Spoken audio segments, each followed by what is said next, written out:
Ya, selamat pagi Pak Kat.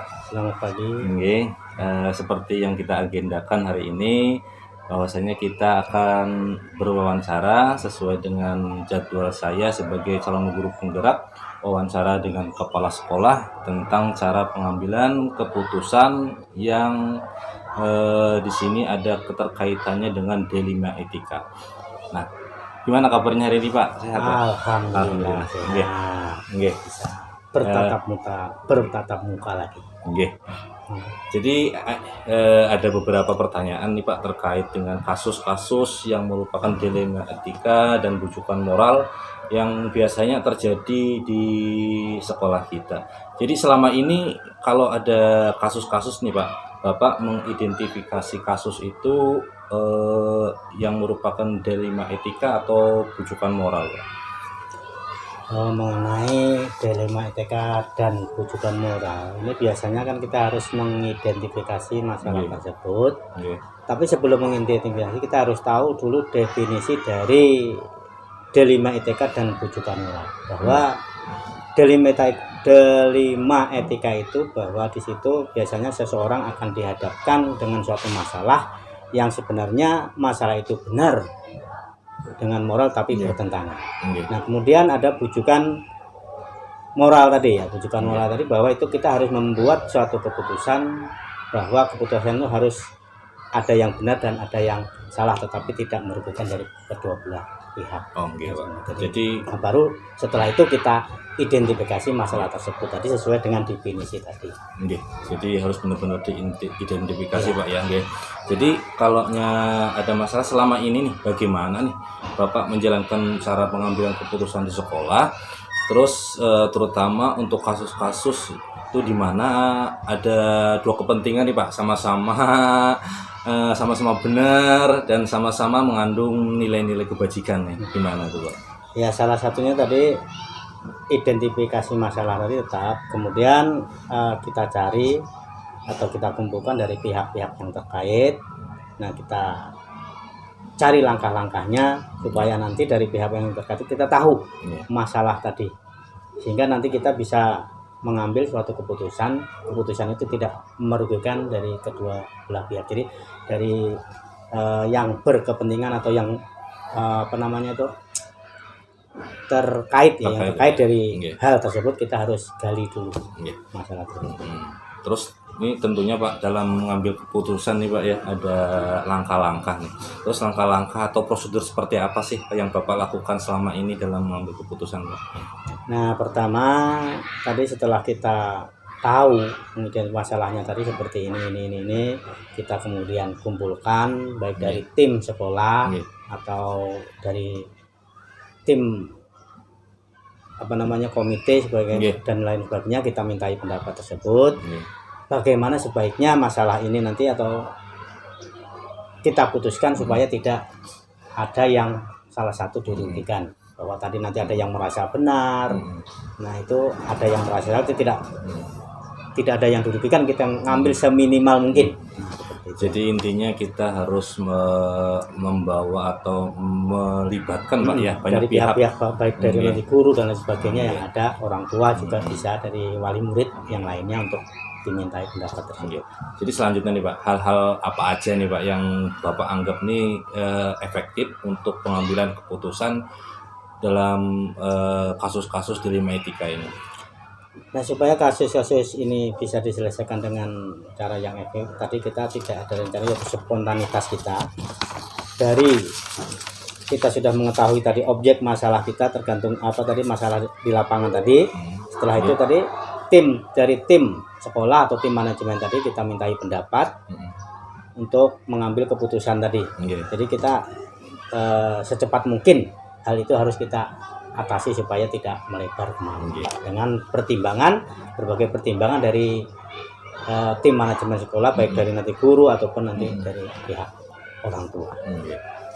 Nah, pertanyaan selanjutnya nih Pak, hal-hal apa saja sih yang selama ini kayaknya merupakan tantangan, kan biasanya kalau ngambil keputusan tuh tantangannya pasti ada nih Pak.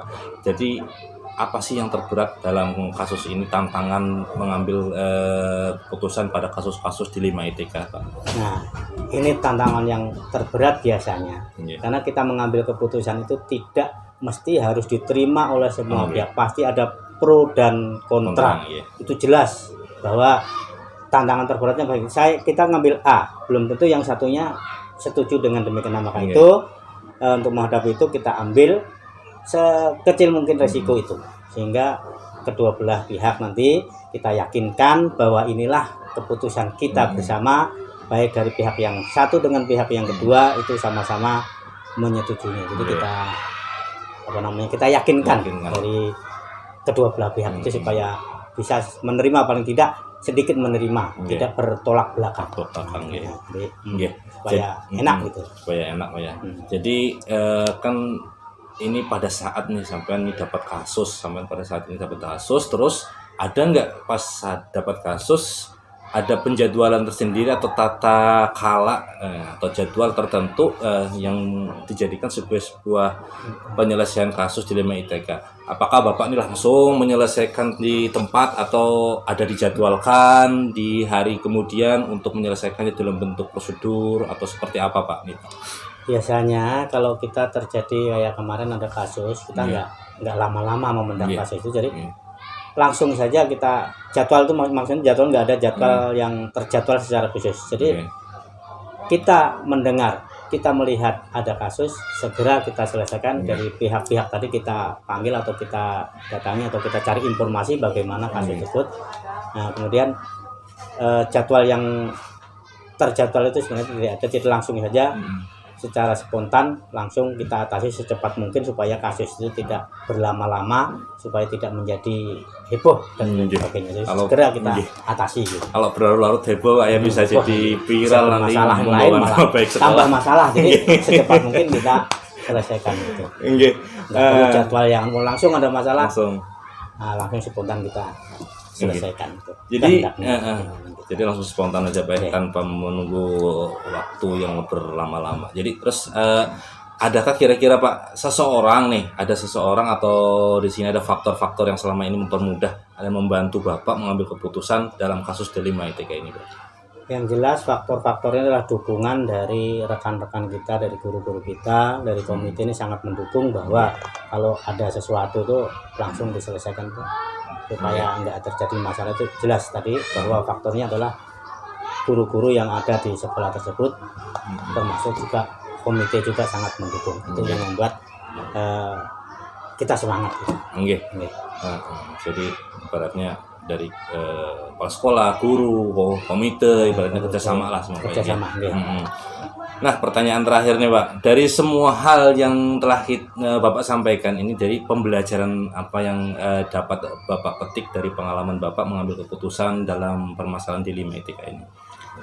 Nah, biasanya dari pengalaman-pengalaman yang sudah terjadi, karena seperti biasa kita bahwa pengalaman itu adalah guru terbaik. Nah, maka dari hal-hal tersebut membuat kedewasaan kita bahwa untuk mengambil keputusan itu kita sesuaikan dengan keadaan kita, yang keputusan nantinya tidak merugikan antara yang satu dengan yang lain, kemudian sekolah kita akan tetap terjaga nama baiknya kita. Jadi pengalaman itulah yang nanti kita ambil untuk menentukan keputusan itu, karena pengalaman tadi adalah guru terbaik untuk kita. Pak. Luar biasa wawancara hari ini Pak dengan Bapak tentang dilema etika, bahwasanya kita bisa biasa saya simpulkan Bang. Jadi kerjasama dengan seluruh pihak sangat penting dalam Sangat penting itu. menyelesaikan masalah, dan pengalaman adalah sebagai guru yang terbaik bagi kita untuk menghadapi ini Pak permasalahan Karena selanjutnya. tadi kan dari dukungan guru, Iya. kemudian masukan-masukan itu Iya. kita pertimbangkan nanti Iya. untuk Iya. mengambil keputusan. Oke, terima kasih banyak Bapak Akad telah bersedia untuk saya wawancarai perihal dengan tugas saya tentang pengambilan keputusan sebagai seorang pemimpin dalam menghadapi permasalahan dilema ITK. Terima kasih atas kesempatannya dan bisa berjumpa lagi nanti pada kesempatan lain waktu, Bang ya. Ya, Nggih, sama-sama. terima kasih. Semoga Nggih. juga tugasnya nanti Nggih. lancar. Amin. Nggih. Monggo, Pak. Assalamualaikum warahmatullahi wabarakatuh. Waalaikumsalam.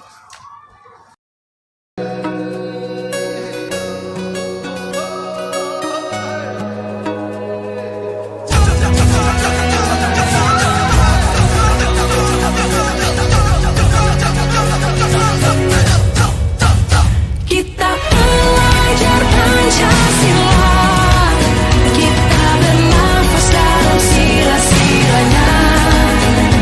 Kita belajar Pancasila, ayo kita jaga untuk Indonesia. Kita belajar Pancasila, kita bernafas dalam sila-silanya. Kita belajar Pancasila, ayo kita jaga untuk Indonesia. Assalamualaikum warahmatullahi wabarakatuh. Waalaikumsalam warahmatullahi wabarakatuh. Selamat sore Bapak Rifani. Ya, selamat sore juga. Nggih, mohon maaf sore ini sudah mengganggu waktu Bapak. Di kesempatan yang berbahagia ini alhamdulillah bisa bertemu dengan Bapak untuk berwawancara sesuai agenda kita Pak ya kemarin. Ya, Nggih, nggih. bahwa hari ini rencananya mau wawancara mengenai kebijakan seorang pemimpin dalam mengambil keputusan yang berhubungan dengan dilema etika. Oke. Gimana Pak? Ini kabarnya hari ini Pak? Ya, alhamdulillah masih baik-baik saja. Masih diberikan kesehatan. Alhamdulillah. Ya. Nggih.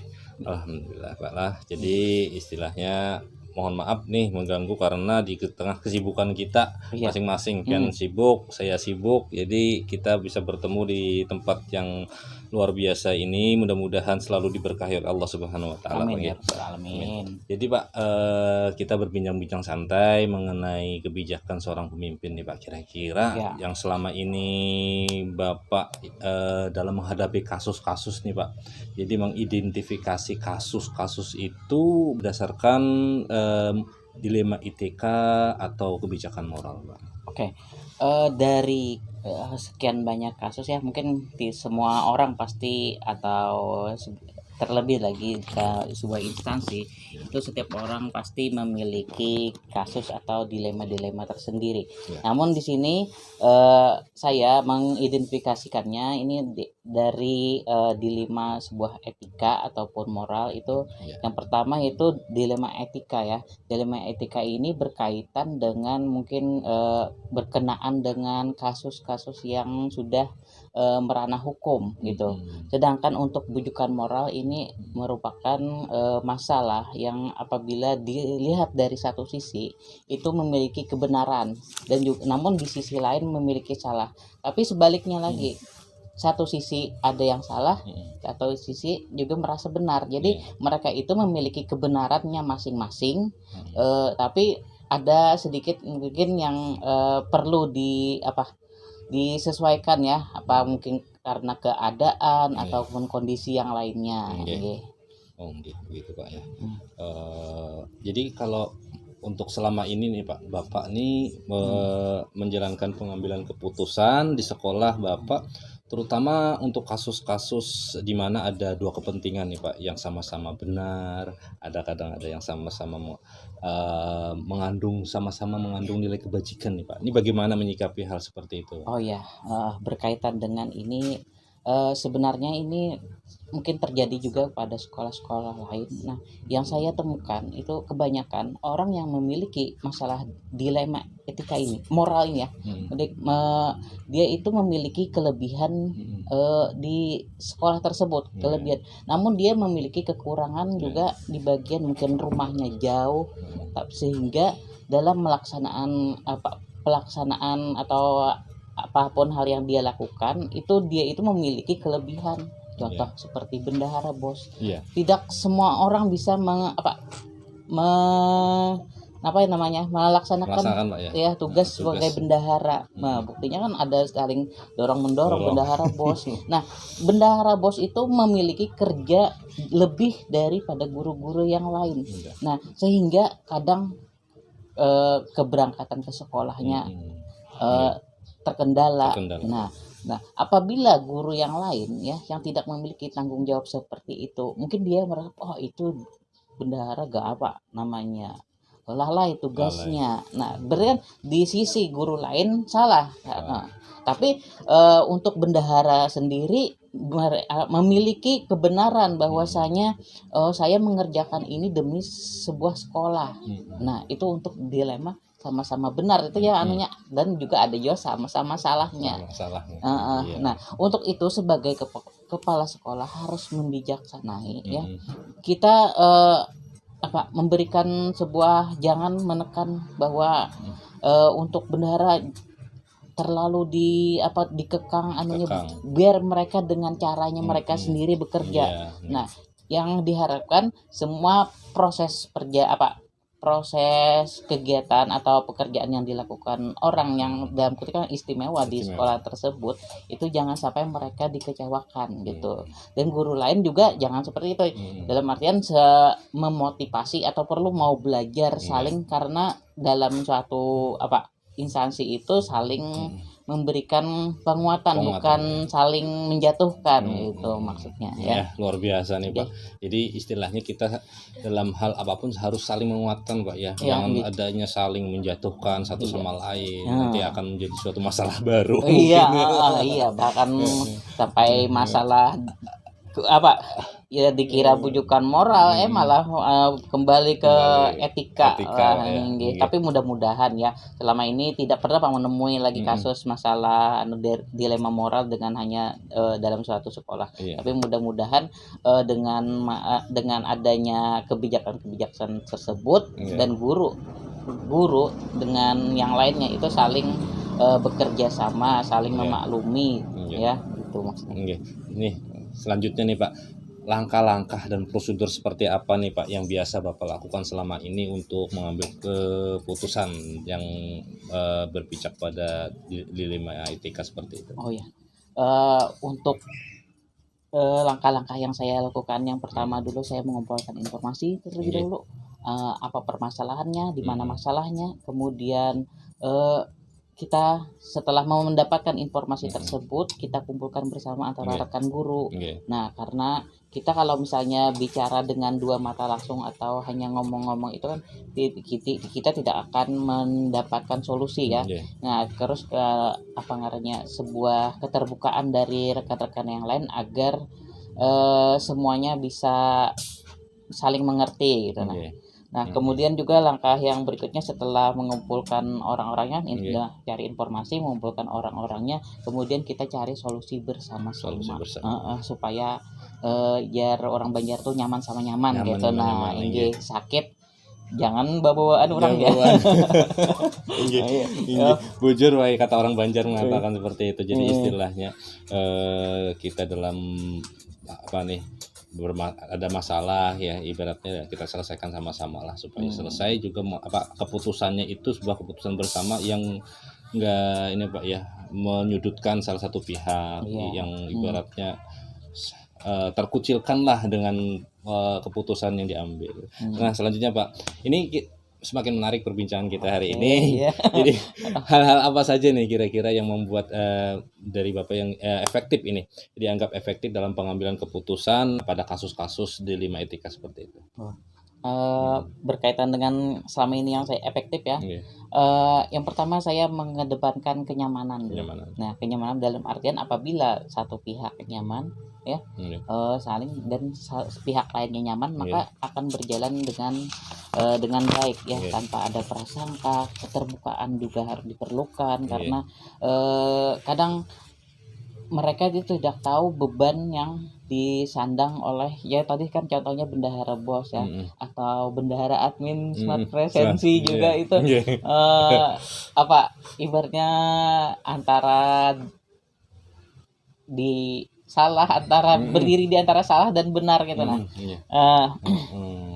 nah jadi efektifnya kita saling keterbukaan aja, jangan sampai bicara kasus-kasus atau masalah yang terjadi di sekolah jangan sampai dibicarakan dengan orang luar. Oh, Nah itu kita lebih menjaga pada kode etika gitu. oke. Jadi ibaratnya kalau ada suatu masalah kita selesaikan dulu Pak ya di sekolahan, jangan sampai terpublikasi Iya. ke masyarakat. Jadi nanti jadi sebuah bahan apa nih sekolah yang mempunyai nilai negatif mungkin Iya. Pak ya. Apalagi pasang status WA. Ya, itu. Aduh, masalah sekolah dipasang status WA Iya. kan ibaratnya Ibaratnya. tuh sesuatu yang kurang wajar Kurang gitu. wajar. Nah, Oke Pak. Jadi setiap mengambil keputusan itu kan pasti ada tantangan nih Pak. Kira-kira tantangannya apa Pak?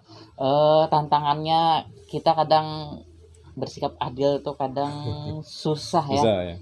Kalau misalnya adil sama-sama diberi satu kan ibaratnya kadang tidak adil antara anak yang dewasa dengan kecil kan beda juga, apakah dikasih sama-sama besar kan Iya. beda. Nah, Iya. jadi keadilan di sini ini saya lebih cenderung kepada kebersamaannya aja, apakah mau menerima antara dengan pihak lain gitu. Iya. Nah, supaya kehormatan antar rekan kerja itu saling terjalin, Iya. saling mendukung, dan proses belajar itu di sekolah juga rasa kekeluargaannya tetap berjalan. Iya, baik Pak. Mm-mm. Nih, jadi selanjutnya nih Pak, pertanyaan selanjutnya. Jadi saat menyelesaikan masalah nih, ada suatu kasus terjadi, kira-kira nih Bapak ada menyusun sebuah jadwal atau tata kelola waktunya sendiri untuk menyelesaikan waktu pada suatu hari yang telah ditentukan, atau langsung diselesaikan pada saat itu juga, atau gimana nih Pak waktu penyelesaiannya kayak gitu? Ya, penyelesaian yang saya lakukan ini mungkin tidak ada terjadwal kan, Iya. karena kan masalah pun tidak ada jadwal. Apa ada jadwal hari ini ada jadwal masalah gitu. Ya benar Jadi- Pak. Benar. Iya. Jadi masalah apabila yang ibaratnya lebih perlu harus ditindaklanjuti ya segera ditindaklanjuti. Iya.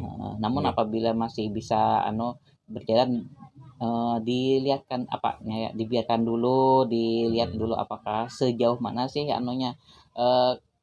tingkat kalau penyakit kronisnya itu. Iya, benar. Nah, jadi supaya agar kondisi di lingkungan tetap kondusif. Oke. Ya, jadi istilahnya tuh tidak menunggu waktu, karena memang ya Pak ya, intinya tidak ada masalah yang terjadwal. Jadi sesuatu kalau bisa diselesaikan secepatnya Pak ya. Iya. Jadi tidak menunggu berlarut-larut. Hmm. Oke Pak, lanjut nih. Selama ini ada faktor-faktor nggak sih Pak yang mempermudah Bapak untuk mengambil keputusan dalam kasus-kasus seperti itu? Dukungan siapa yang mempermudah nih Bapak Iya. untuk? Mungkin kalau misalnya dalam film itu adalah ngarannya keluarga yang utama. Nah, kali ini rekan kerja adalah keluarga gitu. Keluarga. Nah, jadi antar rekan itu harus saling mensupport, mendukung dalam misalnya ada masalah ini. Oh, ini loh kita ada punya masalah ini. Nah, kita saling mendukung, bahkan tidak menutup kemungkinan masalah keluarga pun kita saling keterbukaan gitu. Nah, ini supaya ngajak kalau misalnya masalahnya sudah terpecahkan kan ngajar atau bekerjanya pun juga lebih nyaman. Lebih nyaman Pak ya, tidak terbebani kayak Iya. banyak masalah Iya. ya, Bawa-bawa. terbawa ke kelas ya. Nah gitu ya. Karena kita kan tahu sendiri kan masalah kalau sudah dari rumah keluar Iya. blank Iya. kerjanya. Iya. Kemudian juga masalah di sekolah juga ngeblank juga. Ngeblank juga. Ya, yang akibatnya apa? Akibatnya ya yang terdampak ya murid-muridnya, ya dimana kita bekerja guru sebagai untuk murid, bekerja iya. untuk murid gitu. Iya, jadi kita harus berpihak Pak ya sama murid sepenuhnya lah Iya, ibaratnya. Oke Pak, ternyata pertanyaan terakhir nih Pak, Iya. pertanyaan terakhir, padahal masih luar biasa kita berbincang-bincang hari ini, masih ramai, cuma bisa disimpulkan nih Pak, bagaimana yang telah Bapak sampaikan itu sebagai bahan pembelajaran dan dapat Bapak petik sebagai pengalaman ya untuk mengambil sebuah keputusan. Ya. Gimana? Pengalaman yang dapat kita petik yaitu yang pertama, kita harus mendengarkan dulu ya. Mendengarkan segala masalahnya dulu. Kemudian apabila mendengarkan masalah, kemudian kita cari solusi bersama-sama untuk memecahkan masalah tersebut.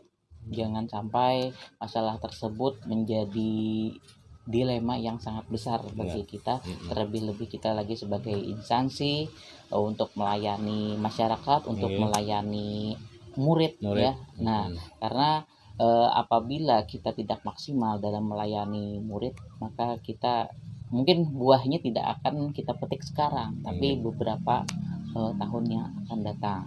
Kemudian juga apabila kita dalam terjadi masalah terhadap diri kita, itu kita lebih kepada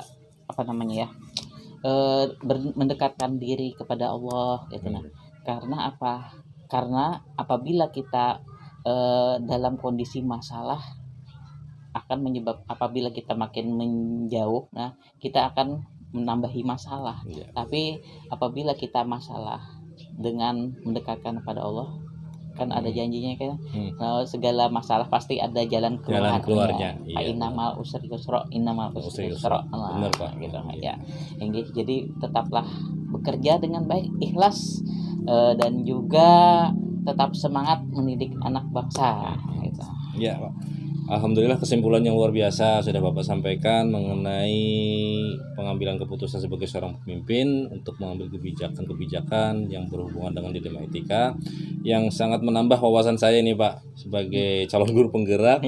Bahwasanya saya ini perlu banyak belajar lagi untuk menghadapi masalah-masalah yang berkaitan dengan di sekolah maupun di lingkungan sekitar kita yang hubungannya dengan pendidikan di sekolah kita nantinya, yang bisa membawa pendidikan lebih baik lagi. Nggih Pak, untuk hari ini terima kasih banyak atas waktu dan kesempatannya, atas segala apa yang telah Bapak sampaikan. Mudah-mudahan membawa keberkahan untuk kita, membawa sebuah manfaat yang baik untuk pendidikan di daerah kita tentunya Pak. Terima kasih banyak Pak Rifani. Mohon maaf atas segala kesalahan, mohon maaf kalau ada keliruan kata-kata. Sampai jumpa lagi. Selalu sukses nggih. Saya akhiri wawancara hari ini Pak dengan ucapan wassalamualaikum warahmatullahi wabarakatuh. Waalaikumsalam.